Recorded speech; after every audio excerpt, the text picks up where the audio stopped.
Good morning, dear students. Today we are going to start the lesson If I Were You, written by Douglas James. In this lesson, there are a few characters. Actually, that is a play, not a novel, not a story. That is a play. And in the play, there are so many acts or actions performed by the characters. In this lesson, the writer wants to give a message to the audience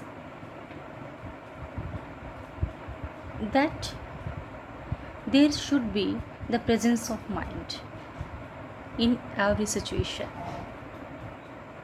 whether that is the worst situation and a difficult situation, whatever.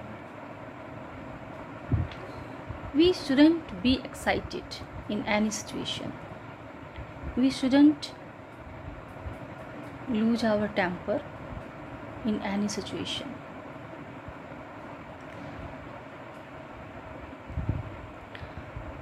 So now I want to express the theme of the story. If I Were You. The very title of the story is If I Were You. If I Were You means क्या है कि अगर मैं तुम्हारी जगह होता, अगर मैं तुम होता, ठीक है, मैं क्या होता, तुम, ठीक है।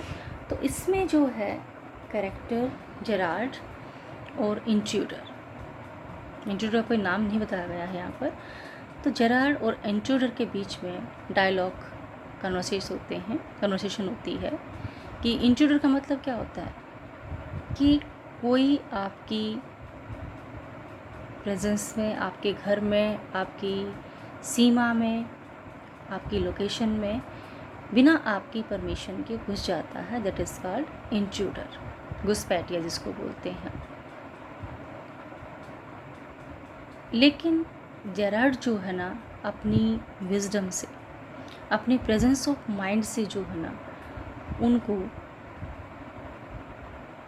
त्रास कर देते हैं, ठीक है, आउटविट कर देते हैं। आउटविट करने का मतलब बुद्धि से जो है ना किसी को हरा देना। So theme of the play is that according to the writer, who is writer Douglas James, one needs to act in an intelligent way at the time of crisis. यानी हर किसी को जब क्रिटिकल टाइम होता है तो intelligent वे से behave करना चाहिए, या इंटेलिजेंसी की ज़रूरत होती है, या जो काम है, जो एक्ट है, वो इंटेलिजेंसी से करना चाहिए।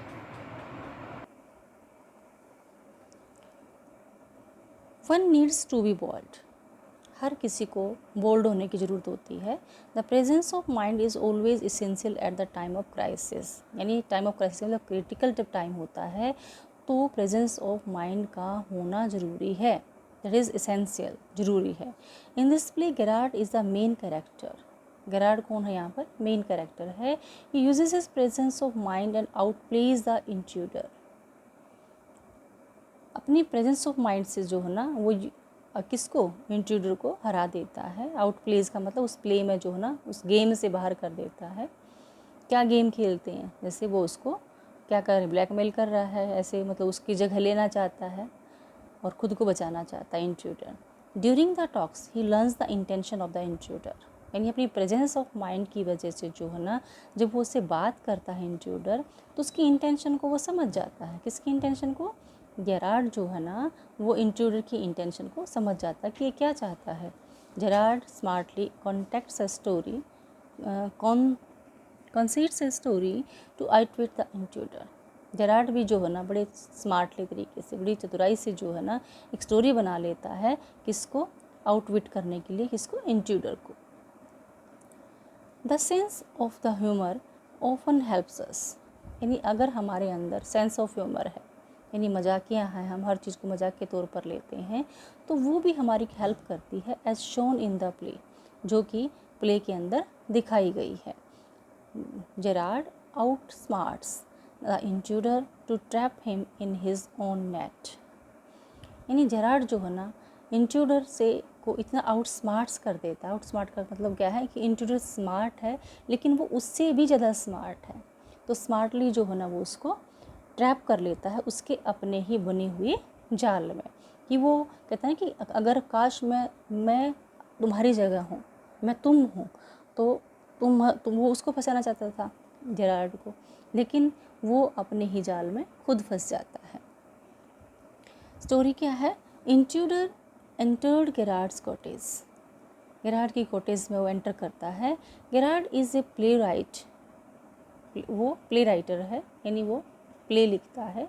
ही lived alone in a small cottage, और एक स्मॉल कॉटेज में वो रहते हैं। One day an intruder entered his cottage. The intruder had a pistol and he wanted to kill Gerard. यानी इंट्रूडर के हाथ में एक पिस्टल है और वो जेरार्ड को मारना चाहता था। He heard few things about it him, उसने कुछ एक बातें उसके बारे में सुनी थी। The intruder was a murderer and he had killed one policeman to.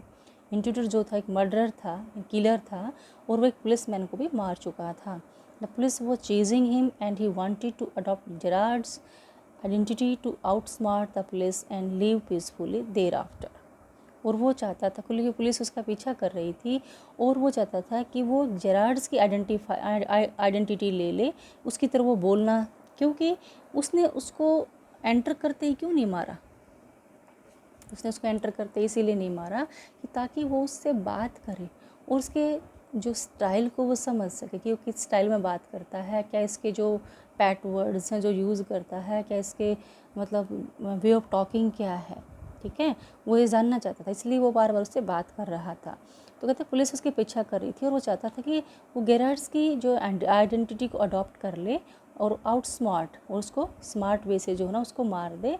The police and the live peacefully thereafter, और पुलिस को आउट स्मार्ट का मतलब क्या है? पुलिस को वो धोखा चकमा दे दे और पीसफुली उसके बाद अपनी लाइफ को बिताए। The scene inside the cottage, cottage के अंदर का सीन क्या है? When the intruder broke into the cottage, जब वो कॉटेज के अंदर सेंध लगाता है of Gerard, he was preparing to go out, तो बाहर जाने की तैयारी कर रहा होता है।